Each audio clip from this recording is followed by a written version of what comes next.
सभी जिन आचार मुनियों के लिए कहा गया है वैसा ही आचार आर्य का पालन करें।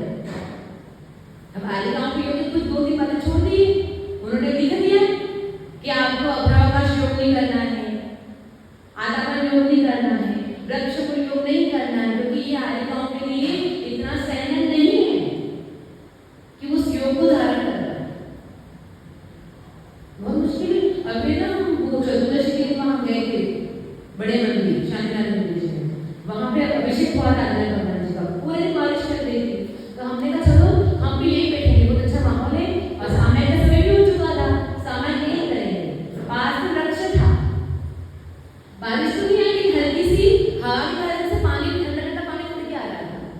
तो हमने विचार किया जब हम वृक्ष ही निकल बैठे हैं, ठंडी हवा चल रही है, पत्तों का जो पानी है वो हवा का से उड़कर हम तक पहुंच पा रहा है। हमने साड़ी पहनी हुई है, जो मुनिराज जो वृक्ष को योग करते हैं, वृक्ष के नीचे बैठकर और ठंडी के दिनों में, ये बरसात के दिनों में जब ठंडी ठंडी हवा भी चलती है, एक कोई पत्ते से नीचे नीचे गिरती जाती है, तो कैसा फील होता होगा? कितना सत्व चाहिए उस सब के लिए, गजब का सत्व चाहिए उसके लिए, सामान्य व्यक्ति नहीं कर सकता वो सब। 1 घंटे 2 घंटे नहीं, महीने भर का तब ले लिया, 1 दिन का ले लिया, नग्न अवस्था है, रात की हवा चलती है, कितना गजब, कितना सत्व चाहिए। फिर वृक्ष है, कोठर होगी उसकी, उसमें कोई जीव हो, होता है ना, कभी बहुत सारे जीव होते हैं, जंगल होता है, वहां पर बैठना रात भर में, फिर वृक्षों के आसपास से चिड़ियां बहुत सारी होती, बहुत सारे कीड़े मकोड़े भी होते हैं, इतना सत्व उनके अंदर हुआ करता है, इतना प्रबल समाचार मुनियों का हुआ करता है। तो दूसरी बात भी उच्च आसन है ना। फिर आप कभी कभी होता है कि बहुत सारे साधु हैं, बड़ा सन भी आता है कभी कभी हमारे पास, या कभी हम बाहर चौका लेके गए है ना, तो वहां पर जैसे ये हो कभी होता है किसी चौके में साधु की विधि नहीं मिल पाई, या विधि मिल गई थी कोई मिस्टेक हो गई, जी मरा हुआ था है ना, या शब्द को उच्चारण में गलती हो गई, साधु चौके से बाहर निकल गए, हो सकता है उनको पढ़ाना करना पड़ा। अब क्या करेंगे, हमारे पास साढ़े 2-4 ही थे, तो क्या करें, सबसे पहले तो कभी कभी होता है कि कभी कीट वो रख दी मुनिराज के लिए क्या बैठा ना उच्चारण देना है, नहीं हो कब ऐसा करना, वो तो मत करना है ना।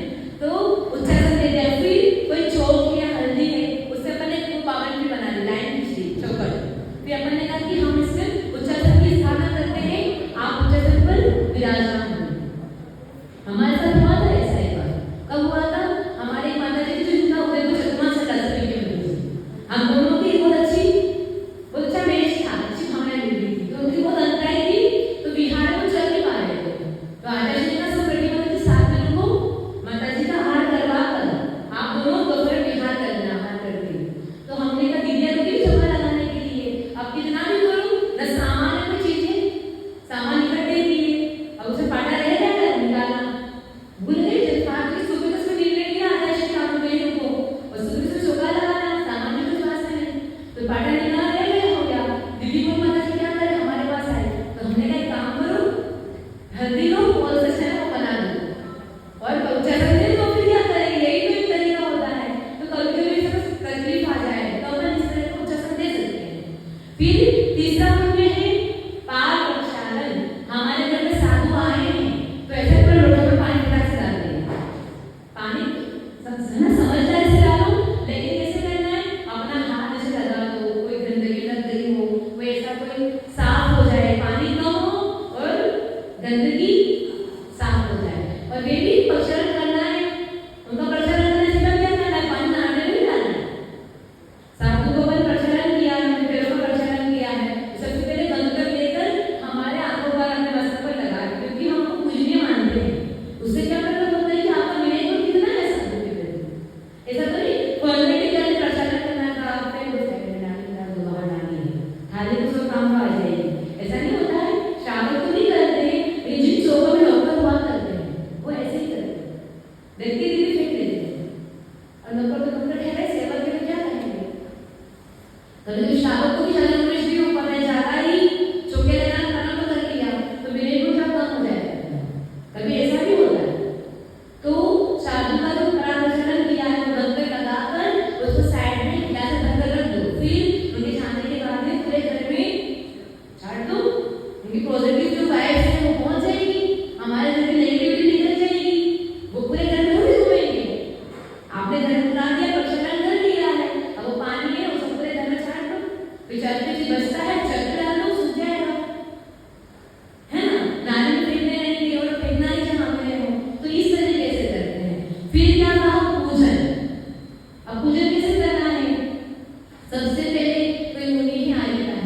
तो सबसे पहले उनके जो गुरु है या ढाई दिन तीन लोग नौ मुनिराज हैं, उनके चरणों में अपन एक करता चला दिया, है ना, अच्छा का फल लेकर।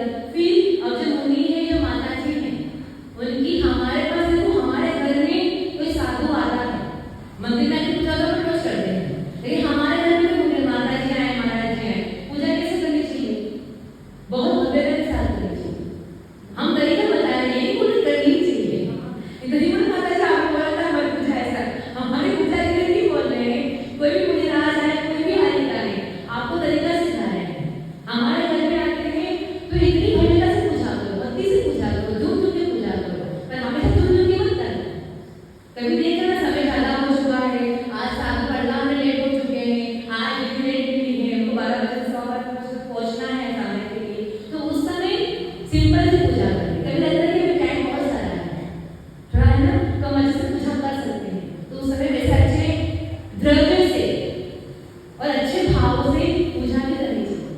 अवसर पूजा करने का, हमारे घर में तो पूजा करें साथ में, तो जितने भाव हो ऐसे भावों से पूजा कर सकते हैं। फिर कहा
भोजन बनाते हैं तो उसमें नमक का मंत्र का स्मरण होना चाहिए, तो ऐसे पाठ करने चाहिए।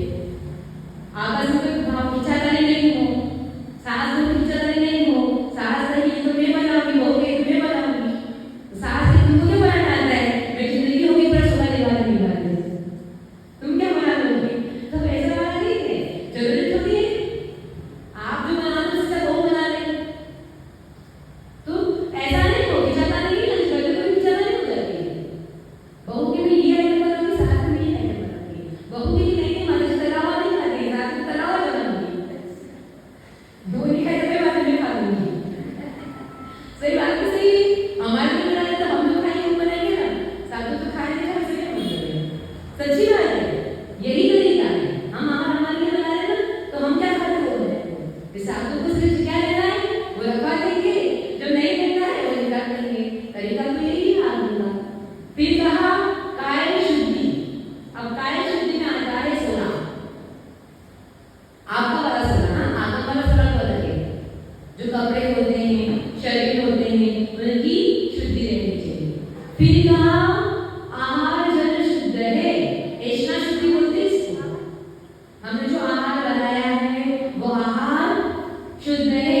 रात में अनाज तोड़ के नहीं रखते, दालें निकाल के नहीं रखते थे, रात में छिलके उतार के सब्जी भी नहीं रखते थे, सब्जियां रात में अंदर पहले काट के नहीं सुधार के नहीं रखी थी हमने, ये सब किसमें आता है?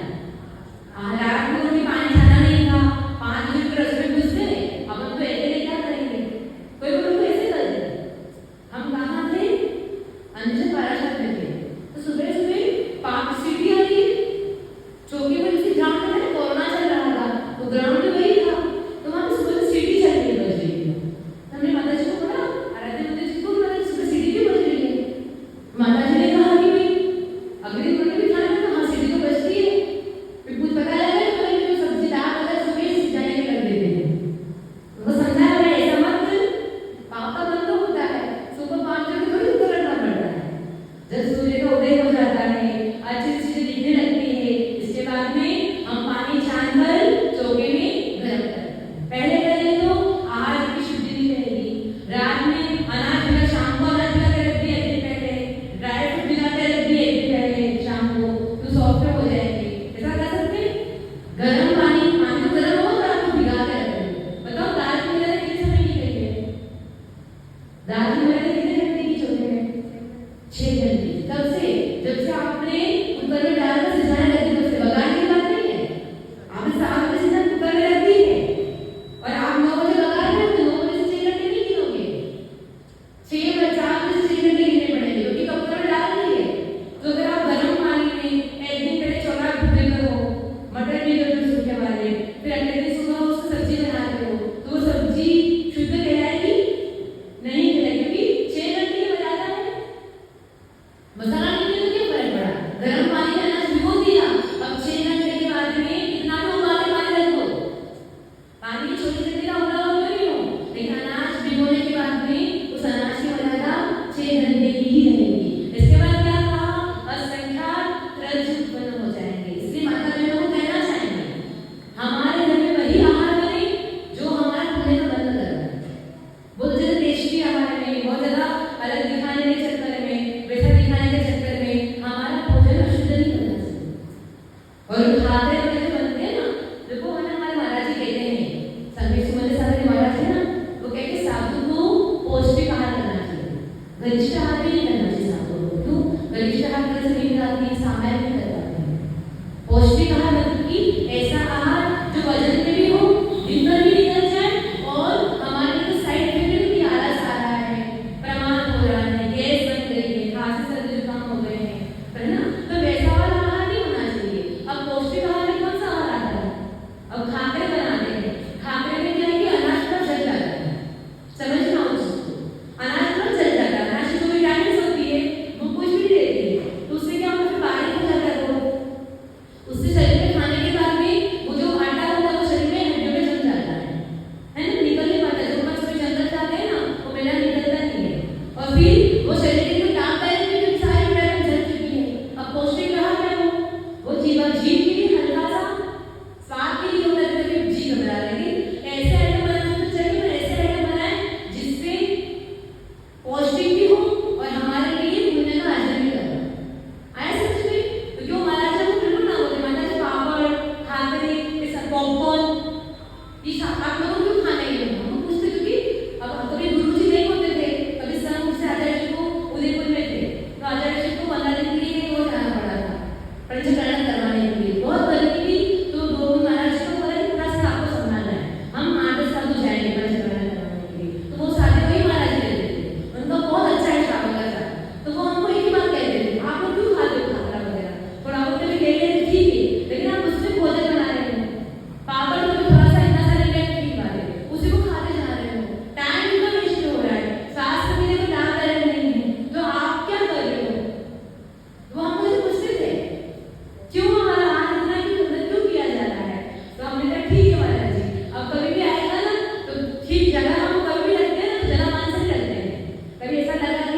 आज हम खाते फास्ट फूड, बच्चे लोग फास्ट फूड, उसमें क्या होता है?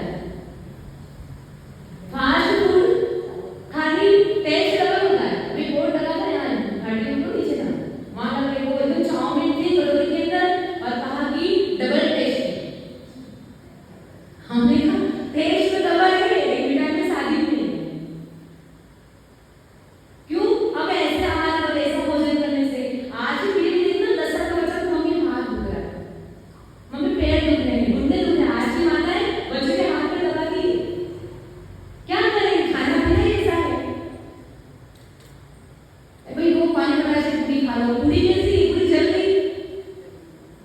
वो आलू का मसाला सुबह 4 की रोटी बनाया था और संध्या जीवन की उत्पत्ति हो गई। अब ऐसा पिला रहे हो पता नहीं 4 बजे उठकर किताब पढ़ो तो मच्छर आके बैठ जाते हैं। आलू की सब्जी मच्छर नहीं आते होंगे ना? तो फिर तो ऐसा खाना खाने से, फास्ट फूड खाने से ताकत नहीं आती। पहले जमाने में माँ का बच्चों के लिए अच्छा आहार बनाना, पौष्टिक भोजन। पहले पोहे भी खाते, बाजार के पोहे ना, पोहे भी दूध जल रोटी के पोहे बनाए जाते थे उस जमाने में। क्यों? मिठाई में लड्डू का मतलब बाटी का चूरमा, एक पौष्टिक आहार कि जिन खाए तो कम से कम लाभ हो। ऐसा नहीं जो बच्चे की ताकत न करे। पुराने जमाने लोगों को पूछो कितनी ताकत देती है। अब तो क्या पुराना जमाना है, जमाना बदलने के समय। तो कहने का मतलब पौष्टिक आहार साधु को दिया जाता है।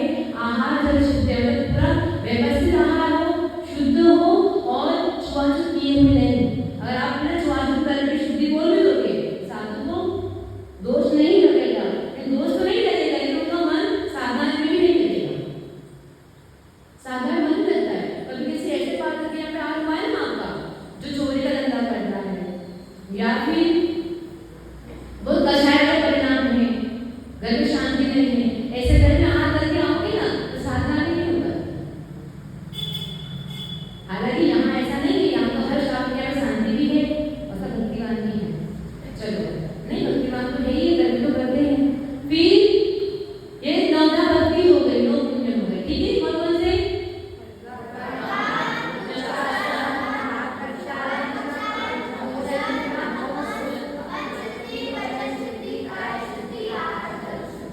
आहार जल शुद्ध है, दोनों भी शुद्ध है, परफेक्ट है। हमको कुएं से निकालकर पानी भर के लाना है, ऐसा किसी और से नहीं मंगवाना है। तभी तो जल शुद्धि बोलोगे। किसी और से मंगवा के जल शुद्धि क्या बात की? किसी और से पानी भर के मंगवा के जल शुद्धि किस बात की? बताओ, मैंने जल शुद्धि बताया ना? श्योर हो ना हमारी बात में? बिल्कुल श्योर है। ये सब आहार की व्यवस्था देखने वाले इसमें सुधार करेंगे। फिर 7 प्रकार के विशेष गुण होते, दाता के गुण होते 7 प्रकार के। कौन कौन से? पहली बात श्रद्धा। आप शोभा लगा रहे हो, पता नहीं लगाना पड़ेगा तो लगा रहे हैं, क्या करना है? माथे पड़े 2 दिन लगा तो काम खत्म करो। फिर काम मतलब 2 दिन लगा रहे नहीं, श्रद्धा से लगाओ कि मेरे पुण्य का उदय आया है कि आज मुझे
उदयपुर हुआ था, तो उन्होंने 4 घंटा चौका लगाया।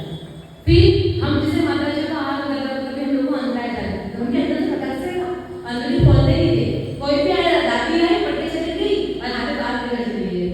कोई भी आता है नहीं शंकुल पता नहीं चलता ना कि किससे आप देखा कि कैसे रहना चाहिए, ऐसा रहना। कोई भी आया आगे चला गया, तो हम लोग के ना अंदर फटाक से नहीं खोलते थे, वो आते थे डांस करते थे हमारे समय। हाँ, उनका नाचना गाना था ही था, इतनी भक्ति थी कि डांस देखकर उनकी भक्ति को देखकर हमको सिर्फ अंदर खोल दो। कितनी श्रद्धा, कितनी भक्ति। तो कहने का मतलब है भक्ति उतनी चाहिए कि साधु के कदम पे और जाते हो तो उधर पलट जाए। ऐसी भक्ति हो ना, तब ऐसी भक्ति कर्मों में ले जाती है। और कहाँ 16 गाना हमारे को कहा है, आध्यात्म भक्ति, प्रवचन भक्ति, ये भक्तियां ही सब है जो देखा तो प्रकृति का बंधन कर रहा है। कौन बंद कर रहा है? इतनी पावरफुल भक्ति। प्रथमान्य ग्रंथ में क्या है? सर भक्ति की तो चर्चा है। अब वो महापुरुष ने ये किया, श्रीपाद ने ये भक्ति की, शनि ने ये भक्ति किया है, श्रेयांस ने ये भक्ति की, सब भक्तियों की चर्चा है उसमें। प्रथमान्य के बिना तो अनुयोगी अधूरा है। कुछ कहने लोग होते हैं नहीं द्रव्योगी पढ़ते रहो, कुछ कहते कर्णानुयोगी पढ़ते रहो, कोई कहते कहने ना चरणानुयोगी पढ़ते रहो। प्रथमान्य तो कुछ नहीं है। प्रथमान्य के बिना अनुयोग तो मजा ही नहीं, क्योंकि तीनों अनुयोग को घटाने वाला प्रथमान्य योगी। कर्णानुयोग किससे करता है? प्रथमान्योग में करता है। चरणानुयोग किससे करता है? सेठ सुदर्शन की चर्या कैसे थी? प्रथमान्योग समझ में आता है। द्रव्यानुयोग भरत चक्रवर्ती कैसे थे?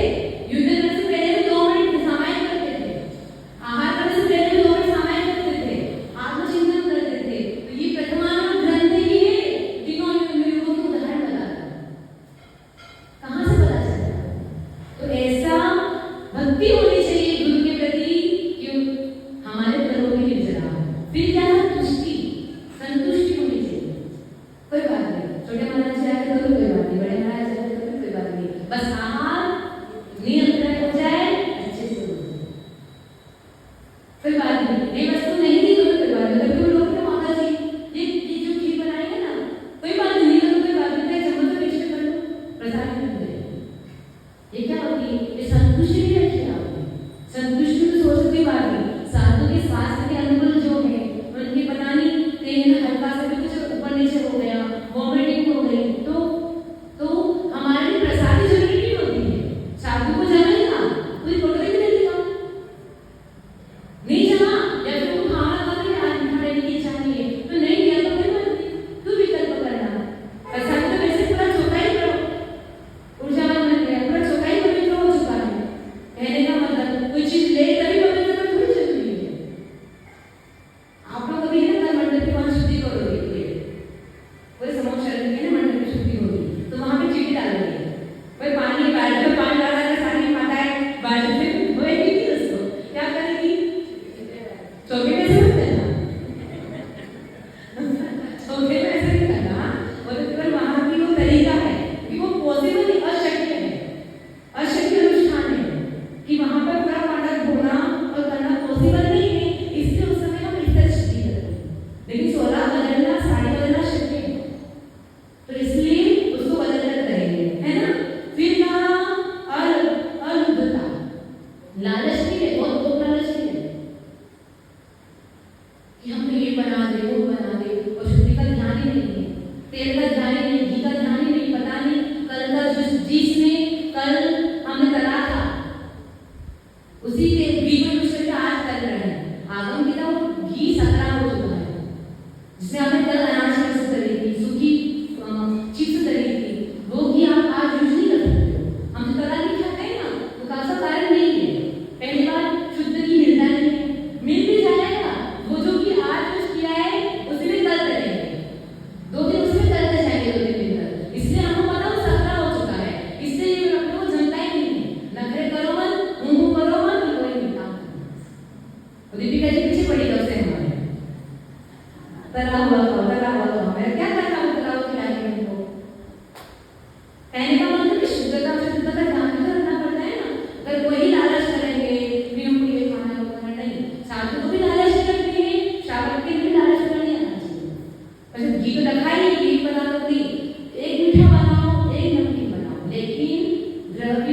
शुद्ध व्रत। कभी कभी क्या करते हैं, माता कटोरी में घी रख देती है, वहां पे चम्मच रख देती है, उस चम्मच को रोटी पे ऐसे चिपका के रख देती है। अब वो घी क्या हो गया, सतरा हो गया। कभी भी लगाते हैं ना, चम्मच पर से ऊपर से डाल चिपका कर डालोगी, चम्मच छोटी हो गई, सकरी हो गई, चम्मच घी में गई, पूरा घी सतरा हो गया। तो कभी भी डालना है तो ऊपर से डालना, ये चीज ध्यान होनी चाहिए। फिर क्या कहा, विवेक। विवेक तो बहुत ही साड़ी कैसे पहननी, और एक दिन तो धारण होती है हमारी माता जी भी क्या करते हैं, इतनी ऊंची साड़ी पहनाते हैं, हमको बजाने वाले लोग क्या कहेंगे, अरे लोग क्या कहेंगे। ये सोचो कि अगर हम शुद्धता नहीं रखेंगे तो साधु का क्या होगा। नहीं, साड़ी तो ऊपर पहनने से क्या होता है, हम जमीन को टच नहीं करते, जमीन पे देखते कभी कॉकरोच मरा हुआ पड़ा रहता है, कभी कोई जीव मरे हुए रहते हैं, वो भी त्रस्त जीव है ना। त्रस्त जीव का शरीर कैसा है, सब तो धातु वाला है। आपकी साड़ी उसे टच हुई है तो मतलब आपका शुद्धता हो गई ना, अब सोना नहीं रहेगा तो साधु के परिणाम भी अच्छे नहीं रहेंगे। आहार कर भी लेंगे, पड़गान हो भी जाएगा, लेकिन क्या होगा, हो सकता है अंतराय आ जाए। तो इसलिए कहा कि विवेक के साथ में कब कौन सा आहार देना है, इस विवेक को बताएंगे आपको, अलग आगे चर्चा करेंगे, अभी टाइम बहुत हो चुका है। क्षमा, छठवां वाला क्या है, कभी कोई खाना थोड़ा तीखा बोल दे, ये बोल दे, आपको पता नहीं था कि आपको ये बनाना था, आपने क्यों नहीं बनाया, तो आपको गुस्सा कि मैं क्या बना नहीं सकता क्या, मैं 10 आइटम बना के रख सकता, उसने मुझे ऐसा कैसे बोल दिया कि तुम नहीं बना सकते हो।